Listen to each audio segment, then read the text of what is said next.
To some, big waves mean big adventure. But if you're anything like me, something like this or this makes you feel seasick. There are places all around the globe renowned for their gigantic waves, and only the most skilled, brave, and crazy people in the world have the guts to try and conquer them. But the cleverest also make sure to get it on camera.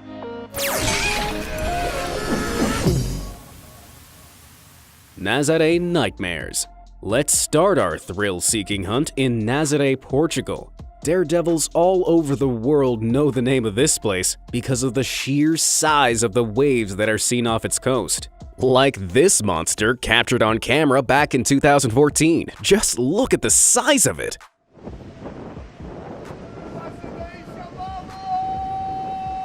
But there's actually a lot more going on beneath the water. You see, underneath the surf lies Nazaré Canyon, an undersea canyon which has a maximum depth of about 16,000 feet. Normally, when waves travel towards a shore, they're slowed down as the bottom of the ocean gets shallower. But in Nazaré, the canyon causes the water to get incredibly deep before its approach to shore, resulting in waves that climb really big really suddenly. That's why world record-breaking surf records are usually made here, like this once 78-foot world record-breaking ride from Garrett McNamara back in 2011. How does he make it look so easy? Well, I'm not so sure about easy. McNamara later revealed that the water hitting him from that height felt like a ton of bricks smashing onto his shoulders. And if you thought that wave was scary, check out this one, surfed by Lucas Chumbo Chianca on February 2017.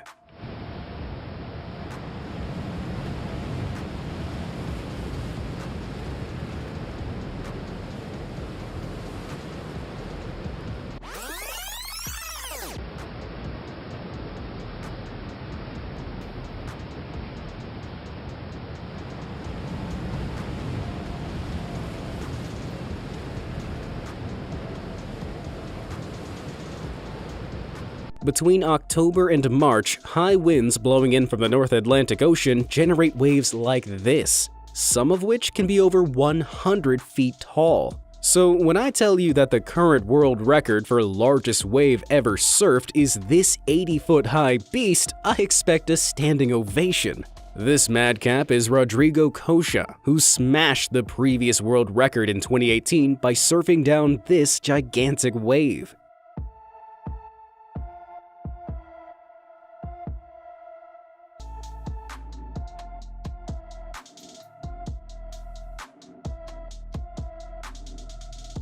If I was the one attempting a feat like that, the sea wouldn't be blue, it would be brown.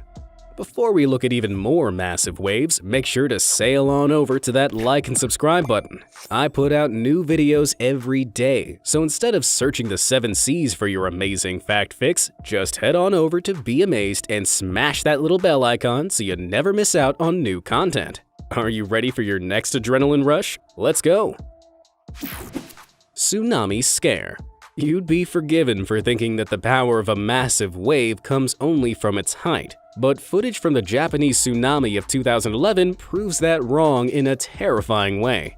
After a magnitude 9.0 earthquake off the coast of Tohoku, the Japanese Coast Guard encountered this behemoth wave just 3.3 miles from the shore. But how could a wall of water that long and high just suddenly appear in the ocean? Well, during the earthquake, the seabed on one side of a fault line had suddenly lifted. This lifted a vast expanse of water along with it, called a tsunami front. According to the estimates of the panicked Coast Guards, this particular front was some 30 feet tall, leaving them with no choice but to try and get over it.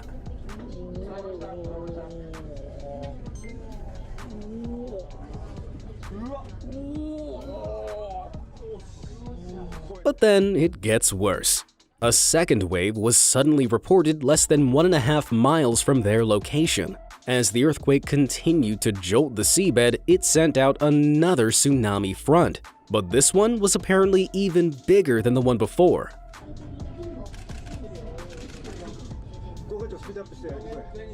With so much force behind them, these massive waves traveled about 6 miles inland. As you can see in this jaw-dropping footage, they damaged almost everything in their wake. Entire villages and towns were swept away, and the Japanese government estimates that 5 million tons of debris were swept offshore.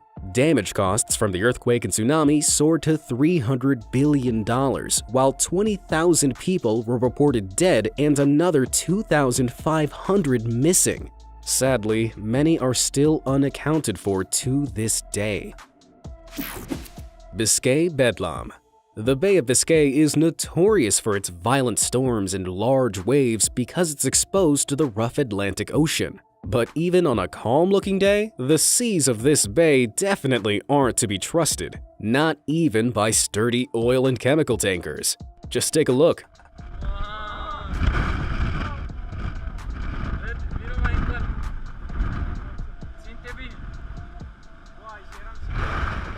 This tanker, called the Pink Coral, was sailing to Rotterdam when it encountered a huge rogue wave that rocked the entire ship from side to side. And that's no small feat, seeing as the Pink Coral is over 100 feet in width. For some perspective, that's almost the same as rocking a Boeing 737 nose to tail. Rogue waves, sometimes called freak or killer waves, are extreme waves whipped up by high winds. These gigantic walls of water can be more than twice the height of the surrounding waves, and as their name suggests, they're almost totally unpredictable. Because if you could foresee such bone-chilling displays of nature, who in their right mind would willingly sail out into them? Not me, that's for sure. Cruise ship chaos. If you ask me, cruises are meant to be relaxing vacations exploring the world by sea. Alas, I've never been on one, mainly because I'm not a 60-year-old divorcee who enjoys cabin fever and terrible buffets. But even I know they shouldn't roll around like this.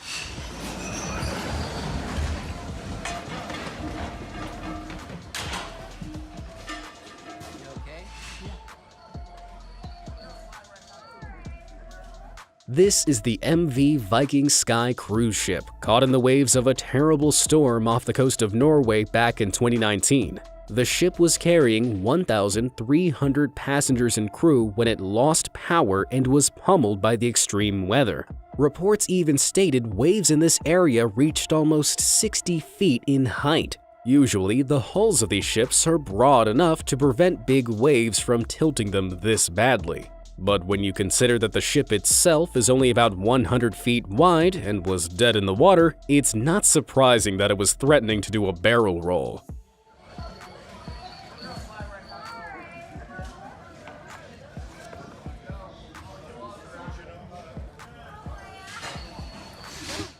But MV Viking Sky isn't the only cruise ship to have been challenged by some giant waves.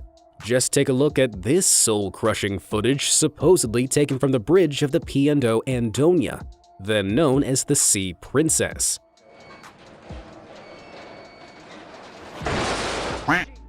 This footage, uploaded in 2008, shows a cruise ship dropping down the back of a wave that was so high it caused the bridge crew to smash into the floor.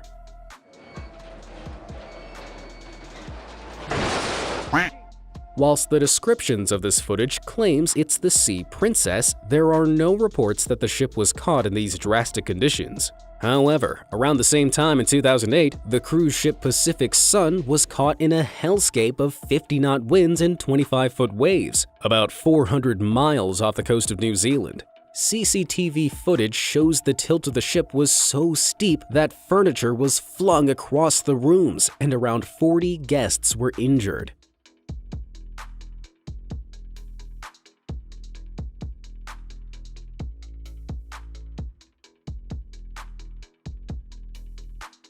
Are there any self-proclaimed armchair detectives out there who can tell me whether these two bits of footage could actually be from the same event?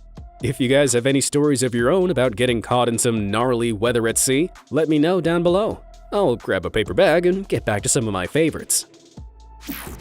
Aircraft carrier versus typhoon. Seeing ships and surfers getting battered by waves is one thing, but watching an aircraft carrier battle against the giant waves of a typhoon has to be one of the most macho events ever caught on camera. Around 2008, the USS Kitty Hawk was making its way along the North Pacific Ocean when it encountered Typhoon Fengsheng, with winds of 51 miles per hour that whipped up waves around 38 feet high. Considering this aircraft carrier measures over 200 feet from the waterline to its highest point, these waves were hardly a threat. Although it's pretty incredible to watch something that cost $400 million to build getting thrown about like a toy boat in a bathtub. But with all that money, couldn't they have installed something a little more impressive than those school bus-style windshield wipers? Kitty Hawkward. Tanker versus monster waves. If these single giant waves already had you trembling in your boots, imagine facing a whole series of them. Just take a look at this footage of a small bulk carrier ship, which is a kind of merchant ship, taking on the giant waves of a West African storm.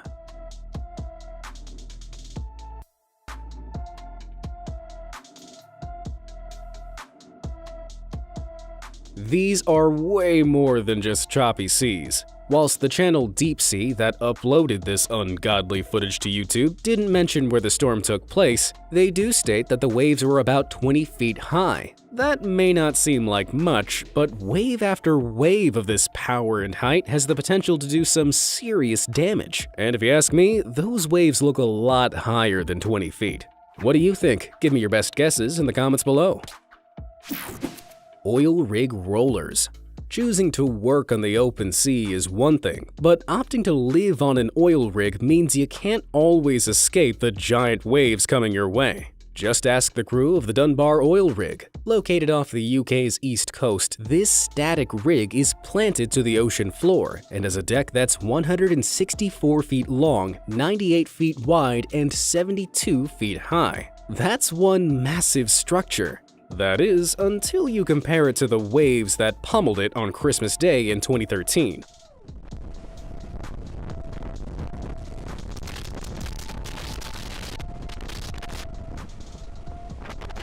That gaping void beneath the deck looks like it's almost the same height as the deck itself. That means the water surges filling that void and hammering the rig must have been about 70 feet tall. Apparently, the waves were so violent that morning, they woke up all the staff. What a terrifying gift to receive from Mother Nature herself on Christmas Day. But not all components of oil rig operations are planted to the ocean floor. Take the Bornholm Dolphin, for example, which is a floating accommodation platform around 145 miles east of Scotland. That's right. This semi-submersible accommodation station stays anchored to the spot using an electric and hydraulic mooring winch system. And thank God it does. Otherwise, these giant waves might have dragged the rig ashore.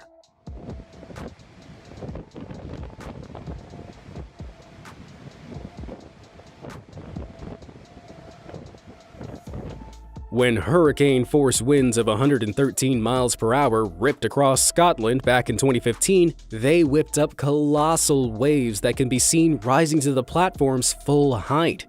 Oof, anyone else feeling a little seasick right now?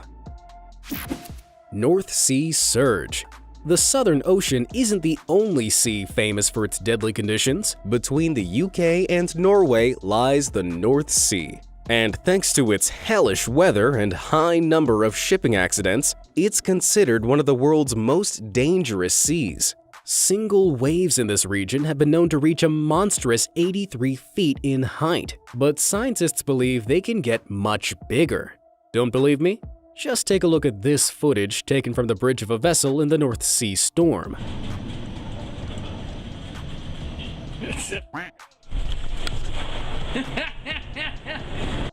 You can hear a Scottish sailor laughing with what can only be described as delirium at such a lucky escape. What is it with sailors laughing at these near-death experiences instead of pooping their pants with fear? Especially when you consider that, according to the British publication The Express, that wave reached a colossal 100 feet in height. Had the ship been any smaller, the force of the water could easily have spelled disaster for them. How do you think you would have reacted if you were on the bridge of this ship? Tanker trouble. Do you remember Storm Nemo from 2013? It was a huge blizzard that battered the northeast of America and Canada, forcing governments like those of Massachusetts and New York to declare a state of emergency. Whilst most places were dealing with almost 3 feet of snow and winds of up to 105 miles per hour, those at sea had an even worse time. Not only were they battling all those elements, but they also had a series of 30 to 40-foot waves to deal with.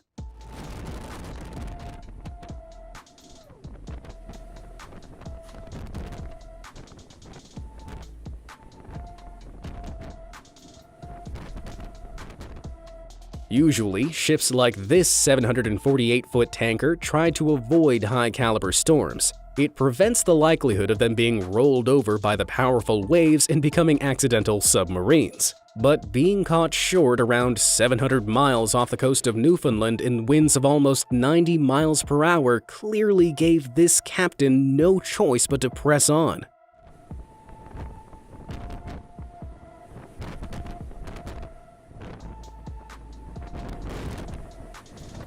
They bravely plowed on through those horrifying-looking waves. But that cameraman must have been certifiably crazy to step out onto the deck.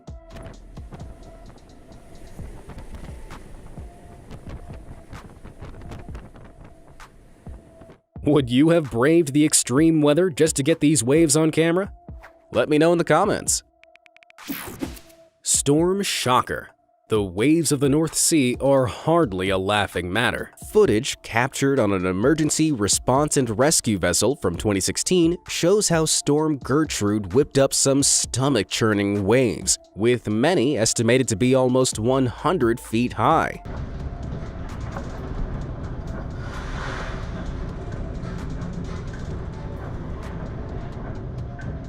These incredibly brave teams are responsible for the safety of people on offshore installations. Boats like this one are only launched when weather conditions are too severe for normal rescue craft. Even so, these boats only reach about 160 feet in length, and against powerful 100-foot waves, they tend to run the risk of needing their own rescue team. Just listen to the sound of the vessel creaking under its own weight.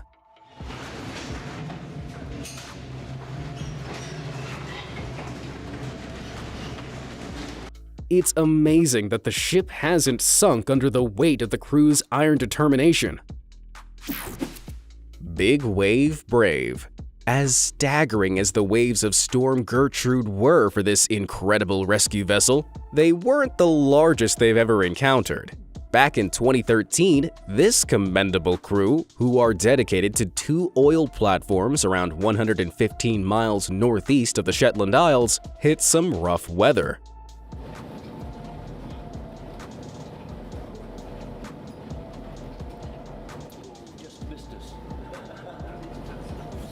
But wait, that was the good part, because in the pitch black of night, these rolling waves became utterly nightmare-inducing.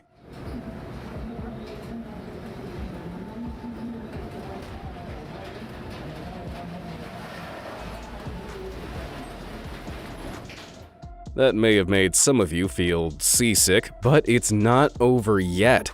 Just wait until you see the mother of all monster waves that they had to face head-on.